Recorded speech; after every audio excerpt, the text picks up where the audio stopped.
Hello बच्चों, let us read the question first. Which of the following is a characteristic feature of biodiversity hotspots? Biodiversity hotspots का इनमें से कौन सा एक कैरेक्टरिस्टिक फीचर है, ये हमें बताना है।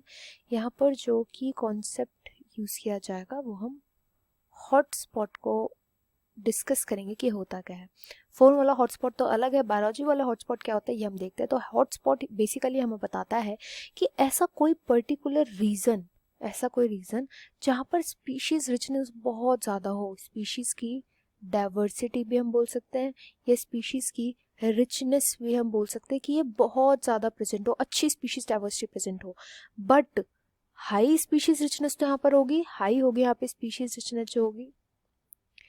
साथ ही साथ यहाँ पर जो स्पीशीज़ प्रेजेंट है ना, ये सभी स्पीशीज़ जो है वो एंडेमिक है।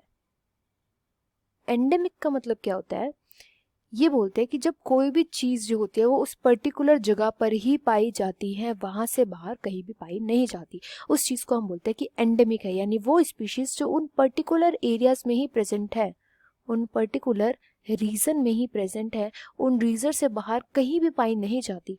तो ऐसे रीजन्स को जिनकी दो ये कैरेक्टरिस्टिक फीचर होने चाहिए, यानी एक उधर स्पीशीज डाइवर्सिटी अच्छी होनी चाहिए, दूसरा वो स्पीशीज एंडेमिक होनी चाहिए। ऐसा नहीं पूरी दुनिया में वो स्पीशीज अवेलेबल है, नहीं, वो केवल उसी रीजन में पाई जानी चाहिए, उसी रीजन के लिए स्पेसिफिक होनी चाहिए।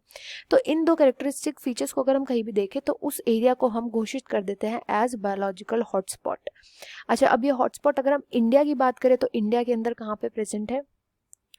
इंडिया में हम वेस्टर्न घाट्स को बोलते हैं, वेस्टर्न घाट जो है हॉटस्पॉट है। यहाँ पे हाई स्पीशीज रिचनेस जो है वो देखने को मिलती है। हिमालय रीजन हो गया, हिमालयन रीजन हो गया, एटसेट्रा। तो ये इंडिया की बात हो जाएगी। तो यहाँ पर जो राइट आंसर है वो ऑप्शन 4 हो जाएगा, high species richness and high endemism. I hope you understood well. Best of luck and thank you.